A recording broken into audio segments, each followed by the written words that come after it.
Hello guys, ഇന്നത്തെ വീഡിയോയിൽ red സ്റ്റോണിൻ്റെ ഒരു കംപ്ലീറ്റ് ബിഗിനേഴ്സ് ട്യൂട്ടോറിയലാണ്. റെഡ് സ്റ്റോൺ നിങ്ങൾ റാൻഡമിലി കേവ് മൈൻ ചെയ്യുമ്പോഴും ആൻഡ് ഡയമണ്ടിന് വേണ്ടി സ്ട്രിപ്പ് മൈൻ ചെയ്യുമ്പോഴും നിങ്ങൾക്ക് റെഡ് സ്റ്റോൺ കിട്ടിയിട്ടുണ്ടാവും.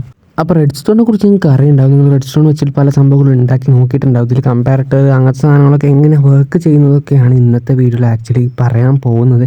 ആൻഡ് ചെറിയ കുറച്ച് കൺട്രാപ്ഷൻസ് നമ്മൾ ഉണ്ടാക്കിയിട്ട് കാണിച്ചിരുന്നതായിരിക്കും. ഫസ്റ്റ് നമുക്ക് പക്കാ ബിഗിനേഴ്സിന് എങ്ങനെ ഈ റെഡ് സ്റ്റോൺ യൂസ് ചെയ്യാൻ നമുക്ക് പറഞ്ഞു കൊടുക്കാം.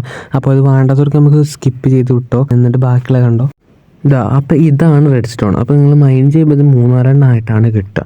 അപ്പോൾ ഇത് 9 ഉണ്ടെങ്കിൽ നമുക്ക് ഇതേപോലെ ഇതായി കാണുന്ന പോലെ നമുക്ക് ഇങ്ങനെ വെച്ച് ആൻഡ് എനിക്ക് റെഡ് സ്റ്റോൺ ബ്ലോക്ക് ആക്കി മാറ്റാൻ പറ്റും. അപ്പോൾ ഇതാണ് റെഡ് സ്റ്റോൺ ബ്ലോക്ക്. നമുക്ക് പ്രഷർ പ്ലേറ്റ്, ബട്ടൺസ്, ലെവർ അങ്ങനത്തെ കാര്യങ്ങളൊക്കെ കൊണ്ട് നമുക്ക് നമ്മൾ റെഡ് സ്റ്റോൺ പവർ ചെയ്യാൻ പറ്റും. ഇനി കുറച്ച് യുണീക്ക് വേ ആയിട്ട് എങ്ങനെ നമ്മൾ റെഡ് സ്റ്റോൺ പവർ ചെയ്യാൻ നോക്കാം.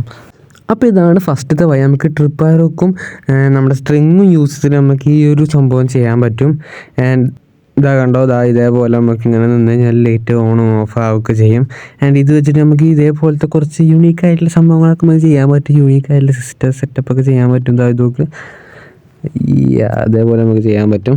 ഇനി നമുക്ക് അടുത്തത് നമ്മൾ ലൈറ്റ്നിങ് റോഡാണ്. ലൈറ്റ്നിങ് റോഡ് വെച്ചിട്ട് നമുക്ക് എന്താ ചെയ്യേണ്ടത് നിങ്ങൾക്കറിയാമല്ലോ.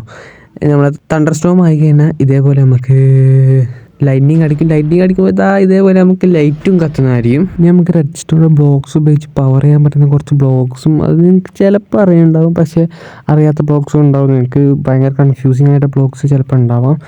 ആൻഡ് അതൊക്കെ എങ്ങനെ യൂസ് ചെയ്യേണ്ടതെന്ന് ചിലപ്പോൾ പലർക്കും അറിയുണ്ടാവില്ല. അതാണ് നമ്മൾ നോക്കാൻ പോകുന്നത്. അപ്പം നമ്മൾ കാണിക്കാൻ പോകുന്നത് ഒബ്സർവറാണ്. ആൻഡ് ഒബ്സർവർ എന്ന് പറയുമ്പോൾ നമ്മൾ ഒബ്സർവറിൻ്റെ മുമ്പിലൊരു ബ്ലോക്ക് വെച്ച് കഴിഞ്ഞാൽ നമ്മളെ ബാക്കിലോട്ടൊരു സിഗ്നൽ അയക്കും. ഇതേപോലെ ഒരു സിഗ്നൽ അയക്കും. അപ്പോൾ നമുക്ക് ലൈറ്റ് കത്തിക്കാനും കാര്യങ്ങളൊക്കെ പറ്റും. ആൻഡ് ഓൾസോ നമ്മളൊരു ഡെർട്ട് വെച്ചിട്ട് നമ്മൾ ഹോ ചെയ്ത് കഴിഞ്ഞാലും ഒരു സിഗ്നൽ വരും. അതിൻ്റെ മുമ്പിലൊക്കെ ഏതൊരു ബ്ലോക്കിന് എന്ത് അപ്ഡേറ്റ് വന്നാലും റെഡ് സ്റ്റോൺ സിഗ്നൽ പോകും. അടുത്ത TNT ആണ്. TNT റെഡ് സ്റ്റോൺ സിഗ്നൽ കിട്ടാൻ കാത്തുക്കാണ് പൊട്ടിത്തെറിക്കാനായിട്ട്. റെഡ് സ്റ്റോൺ സിഗ്നൽ കിട്ടിക്കഴിഞ്ഞാൽ അതേപോലെ നമ്മളെ TNT പൊട്ടിത്തെറിക്കും. അപ്പോൾ നമ്മൾ അടുത്തായിട്ട് കാണിക്കുമ്പോൾ നമ്മൾ റിപ്പീറ്ററാണ്. ഈ റിപ്പീറ്റർ എന്ന് പറയുമ്പോൾ നമ്മളെ റെഡ് സ്റ്റോൺ സിഗ്നൽ എന്ന് പറയുമ്പോൾ റെഡ് സ്റ്റോൺ സിഗ്നലിൻ്റെ സ്ട്രെങ്ത്ത് കുറഞ്ഞ് വരും നമ്മൾ ദൂരെ പോയി കഴിയുമ്പോൾ. അപ്പോൾ ആ സിഗ്നൽ കുറഞ്ഞ് വരുമ്പോൾ അതിനെ കൂട്ടാനാണ് ഈ ഒരു റിപ്പീറ്റർ മെയിനായിട്ട് യൂസ് ചെയ്യണത്. പിന്നെ ഇതിന് ടിക്ക് ഉണ്ട്. ഈ ടിക്ക് കുറേ ആക്കി കഴിഞ്ഞാൽ അതിനൊരു ഡിലേ വരും. അതായത് നമ്മൾ ഈ ഒരു റെഡ് സ്റ്റോൺ സിഗ്നൽ പോകുന്നതിൻ്റെ ആ ഒരു ഡിലേ വരും. അതിനൊരു എക്സാമ്പിൾ കാണിച്ചു തരാം. അപ്പോൾ ഇങ്ങനൊരു സെറ്റപ്പ് ഉണ്ടാക്കിയിട്ട് നമ്മൾ റിപ്പീറ്റർ എങ്ങനെ വർക്ക് ചെയ്യണമെന്ന് കാണിച്ചു തരാം. അപ്പോൾ ഫസ്റ്റ് നമ്മൾ കാണിച്ചു തരുന്നത് ഒരു ടിക്കില്ല, അത് 0 ടിക്ക് ആയിട്ടാണ് ഫസ്റ്റ് കാണിച്ചു തരുന്നത്. അപ്പോൾ 0 ടിക്കിൽ ഇങ്ങനെയാണ് കാണുന്നത്. അതായത് ഇതേപോലെ ഇത്രയും ലൈറ്റ് ഒരുമിച്ച് കത്തും. ഇനി നമുക്ക് ഒരു ടിക്ക് കൊടുത്തിട്ട് നോക്കാം. ഒരു ടിക്ക് കൊടുത്തിട്ട് ഇങ്ങനെയാണ് കാണുന്നത്. കുറച്ച് കുറഞ്ഞിട്ടുണ്ട്. ആൻഡ് സ്പീഡും കുറഞ്ഞിട്ടുണ്ട്.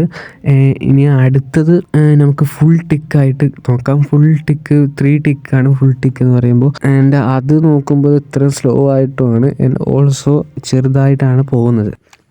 ഇനി നമ്മൾ കാണിക്കുമ്പോൾ നമ്മൾ കമ്പാരറ്ററാണ്. ഓക്കെ, കമ്പാരറ്റർ നമ്മൾ കാണിക്കുകയാണെങ്കിൽ ഇങ്ങനൊരു സെറ്റപ്പ് ഉണ്ടാക്കി വെച്ചിട്ടുണ്ട്. അപ്പോൾ കമ്പാരറ്റർ എങ്ങനെ വർക്ക് ചെയ്യണമെന്ന് വെച്ച് കഴിഞ്ഞാൽ ഫസ്റ്റ് ഓഫ് ഓൾ നമ്മൾ ബാക്കിൽ നിന്ന് വരുന്ന സിഗ്നലിൻ്റെ, അതായത് ഇവിടെ എത്തുന്ന സിഗ്നലിൻ്റെ അതേ സിഗ്നലിൽ നമ്മൾ ഔട്ട്പുട്ട് അങ്ങോട്ടും പോകും.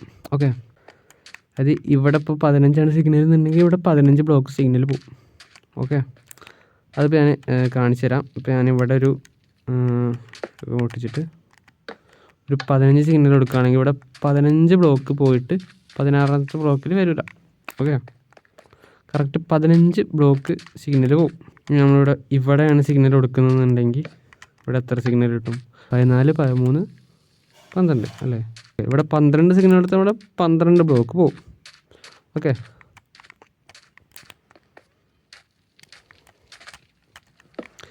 നമ്മൾ ഇവിടെ എത്തുമ്പോഴുള്ള ആ ഒരു സിഗ്നലിൻ്റെ സ്ട്രെങ്ത്തിനെക്കാട്ടിലും കൂടുതലാണ് ഇപ്പുറത്ത് നിന്നുണ്ടെങ്കിൽ ഇങ്ങോട്ട് പവർ പോകില്ല. ഓക്കെ, അപ്പോൾ ഇവിടെ സിഗ്നൽ സ്ട്രെങ്ത്ത് ഇങ്ങനെ വന്നു കഴിയുമ്പോൾ ഇവിടെ എത്തുന്ന സിഗ്നൽ ഇതാണ്.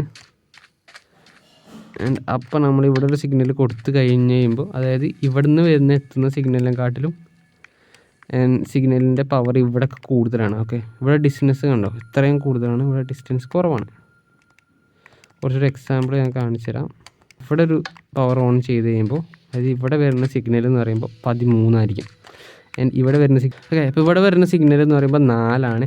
ആൻഡ് ഇവിടെ വരുന്ന സിഗ്നൽ വരുമ്പോൾ 13 ആണ്. അപ്പോൾ ഇങ്ങോട്ടേക്ക് പവർ പോവില്ല. ഓക്കെ, നമ്മൾ മോഡ് മാറ്റി കഴിഞ്ഞ് കഴിയുമ്പോൾ ഇവിടെയുള്ള സിഗ്നൽ ബേക്കിലുള്ള സിഗ്നലിൽ നിന്ന് ഇവിടുത്തെ സിഗ്നലിൻ്റെ നമ്പർ കുറയ്ക്കുമ്പോൾ കിട്ടുന്ന നമ്പറായിരിക്കും ഇവിടേക്ക് പോവുക. അതായത് ഞാനിപ്പോൾ ഇവിടെ പവർ ചെയ്ത് കഴിഞ്ഞാൽ ഈ ഒരു സിഗ്നൽ ഇവിടുത്തെ നമ്പറിൽ നിന്ന് കുറയ്ക്കണം. അപ്പോൾ ഞാൻ ഇത് മാറ്റിയിട്ട് ഞാൻ ഇവിടെ പവർ ചെയ്യാം. ഇവിടെ പവർ ചെയ്യുമ്പോൾ ഇവിടെ എത്ര കിട്ടും? ഇവിടെ നമുക്ക് 13 കിട്ടും. 13 മൈനസ് ഇത് എത്രയാണോ അത്രയും സിഗ്നലാണ് ഇത് പോവുക, ഇവിടേക്ക് വരിക. ഓക്കെ, കംപ്ലീറ്റ് ആ 13 പോകത്തില്ല. അപ്പോൾ അതാണ് നമ്മളെ കമ്പാരറ്റർ എന്ന് പറയുമ്പോൾ. അപ്പോൾ അടുത്ത് നമുക്ക് കുറച്ച് സിമ്പിളായിട്ടുള്ള സംഭവങ്ങൾ കാണിച്ചു തരാം, എന്നിട്ട് നമുക്ക് നമ്മളെ ക്രാഫ്റ്റർ കാണിച്ചു തരാം. അടുത്ത് നമ്മൾ കാണിച്ചു തരാൻ പോകുന്നത് നമ്മളെ ഡ്രോപ്പറും ഡിസ്പെൻസറുമാണ്. ഡ്രോപ്പറും ഡിസ്പെൻസറും എന്ന് പറയുമ്പോൾ ഇത് രണ്ടുമാണ് സാധനം. ഡ്രോപ്പറും ഡിസ്പെൻസറും നമ്മൾ വ്യത്യാസം എന്ന് പറയുന്നത് ഡ്രോപ്പർ നമ്മൾ ഐറ്റമായിട്ട് ഡ്രോപ്പ് ചെയ്യും, നമുക്ക് പോയിട്ട് എടുക്കാൻ പറ്റും. പക്ഷെ നമ്മൾ ഡിസ്പെൻസർ പറയുമ്പോൾ നമ്മൾ ആരോ ഒക്കെ ആണെങ്കിൽ ഇതേപോലെ ആരോ ഷൂട്ട് ചെയ്യും. ആൻഡ് വാട്ടർ ബക്കറ്റ് ആണെങ്കിൽ ഇതേപോലെ പ്ലേസും ചെയ്യും. ആൻഡ് പിന്നെ ഒരു സിമ്പിളായിട്ടുള്ള സംഭവമുള്ളത് നമ്മളെ പിസ്റ്റണാണ്. ആൻഡ് ഇതാണ് പിസ്റ്റൺ എന്ന് പറയുമ്പോൾ നമ്മൾ സാധാ പിസ്റ്റൺ എന്ന് പറയുമ്പോൾ ഇതേപോലെ നമുക്ക് ഓരോ സാധനങ്ങൾ പുഷ് ചെയ്യാൻ പറ്റും. നമുക്ക് ഓരോ ഐറ്റംസ് ഇങ്ങനെ തള്ളി കൊണ്ടുപോകും. അതിൻ്റെ ഇടയിൽ ഓരോ സാധനം വെച്ചാൽ പിന്നെയും അതിങ്ങനെ പുഷായിട്ട് അപ് ടു 10 ബ്ലോക്സ് വരെ അതിന് പുഷ് ചെയ്യാൻ പറ്റും. ഇനി നമ്മൾ കാണിച്ചു തരുമ്പോൾ സ്റ്റിക്കി പിസ്റ്റൺ എന്ന് പറയുമ്പോൾ നമുക്ക് ഒരു ബ്ലോക്ക് വെച്ചെടുത്ത് കഴിഞ്ഞാൽ ആ ഒരു ബ്ലോക്ക് പുഷ് ചെയ്യാൻ പറ്റും. അതിൽ കൂടുതലും ബ്ലോക്ക് പുഷ് ചെയ്യാൻ പറ്റും. പക്ഷേ അതിൻ്റെ സ്റ്റിക്കി പിസ്റ്റണിൻ്റെ തൊട്ട് മുമ്പിലുള്ള ബ്ലോക്ക് നമുക്ക് അത് പിസ്റ്റണിൻ്റെ ഒപ്പം തന്നെ അങ്ങോട്ടും ഇങ്ങോട്ടും ആകും. അപ്പോൾ അടുത്തായിട്ട് നമ്മളെ ക്രാഫ്റ്ററാണ് കാണിച്ചു തരാൻ പോകുന്നത്. ക്രാഫ്റ്റർ എങ്ങനെ വർക്ക് ചെയ്യുന്നതാണ് കാണിച്ചു തരാൻ പോകുന്നത്. അപ്പോൾ നമ്മൾ ഇതിലൊരു നമ്മൾ ഡയമണ്ട് പിക്കാക്സ് ഉണ്ടാക്കാനുള്ള സെറ്റപ്പ് ഉണ്ടാക്കി വെച്ചിട്ടുണ്ട്. നമ്മൾ ഡയമണ്ട് പിക്കാക്സ് ഉണ്ടാക്കാനുള്ള സ്ലോട്ടും കാര്യങ്ങളൊക്കെ കറക്റ്റായിട്ട് മാർക്ക് ചെയ്തിട്ടുണ്ട്.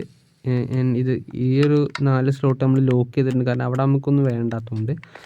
കറക്റ്റായിട്ട് 5 ഐറ്റംസാണ് കറക്റ്റായിട്ടുള്ള 5 സ്ലോട്ടിലാണ് നമ്മൾ സംഭവം എന്താ പറയുക ഡയമണ്ട്സും സ്റ്റിക്കും കാര്യങ്ങളൊക്കെ പോകേണ്ടതെന്നുകൊണ്ട് കറക്റ്റ് 5 ഡ്രോപ്പർ ഇവിടെ വെച്ചിട്ടുണ്ട്. അതേപോലെ ഹോപ്പർ കറക്റ്റായിട്ട് നേരെ ഇങ്ങോട്ട് വെച്ചിട്ടുണ്ട്. 5 ഹോപ്പറും കറക്റ്റായിട്ട് വെച്ചിട്ടുണ്ട്. അതിനൊക്കെ റെഡ് സ്റ്റോൺ പവർ ചെയ്യാൻ ഓരോ സ്വിച്ചും കാര്യങ്ങളൊക്കെ ഉണ്ട്. കറക്റ്റായിട്ട് ഓരോ സ്ലോട്ടിൽ ഓരോന്ന് ഫസ്റ്റത്തത് ഇത് ഡയമണ്ട്, പിന്നെയും ഡയമണ്ട്. ഇനി ഇവിടെ സ്റ്റിക്ക്, ഇപ്പുറത്തും സ്റ്റിക്കാണ്.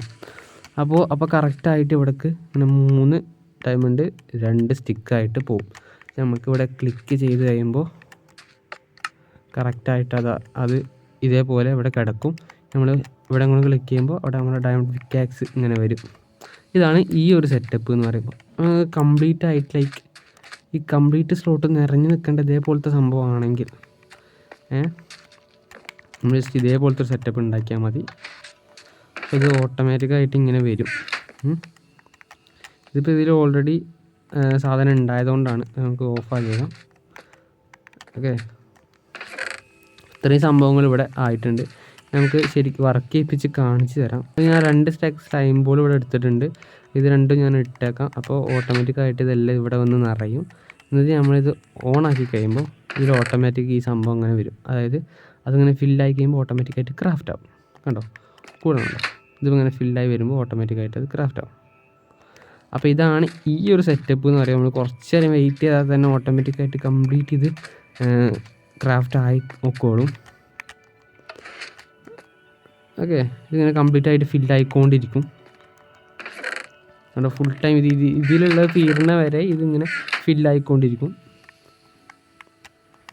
കംപ്ലീറ്റ് ഫില്ലായി കഴിഞ്ഞ് കഴിഞ്ഞാൽ ഇത് ഓണായി കഴിഞ്ഞാൽ പെട്ടെന്ന് തന്നെ ഇതിങ്ങനെ വന്നോളും. അപ്പോൾ ഗൈസ് ഇന്നത്തെ വീഡിയോ ഇത്ര ഉള്ളൂ ഗൈസ്. അപ്പോൾ വീഡിയോ ഇഷ്ടമായി ലൈക്കും ഷെയർ സബ്സ്ക്രൈബ് ഒക്കെ. ഗൈസ് നമ്മൾ ഫ്യൂച്ചറിൽ നമ്മൾ കിടിലം സാധനങ്ങളൊക്കെ ചെയ്യുന്ന റെഡ് സ്റ്റോണിൻ്റെ ബിൽഡും കിടിലം ബിൽഡും കാര്യങ്ങളൊക്കെ നമ്മൾ ഫ്യൂച്ചറിൽ ചെയ്യുന്നുണ്ട്. അടുത്ത വീഡിയോയിൽ നമ്മൾ എന്തായാലും ഒരു റെഡ് സ്റ്റോണിൻ്റെ ഡിസ്പ്ലേ എങ്ങനെ ഉണ്ടാക്കുന്നത് കാണിച്ചു തരും ഗൈസ്. ഓക്കെ, റെഡ് സ്റ്റോണിൻ്റെ ഡിസ്പ്ലേ കംപ്ലീറ്റ് എങ്ങനെ ഉണ്ടാക്കുന്നത് കാണിച്ചു തരും. റെഡ് സ്റ്റോണിൽ നമ്മൾ മൈൻക്രാഫ്റ്റിൽ ഒരു ഡിസ്പ്ലേ എങ്ങനെ ഉണ്ടാക്കുമെന്ന് കാണിച്ചു തരും, നമ്മൾ റെഡ് സ്റ്റോൺ ലാമ്പൊക്കെ വെച്ചിട്ട്. ഓക്കെ, അപ്പോൾ അതൊക്കെ കാണുകയും നിങ്ങൾ സബ്സ്ക്രൈബ് ചെയ്യുക ഗൈസ്. Okay, subscribe.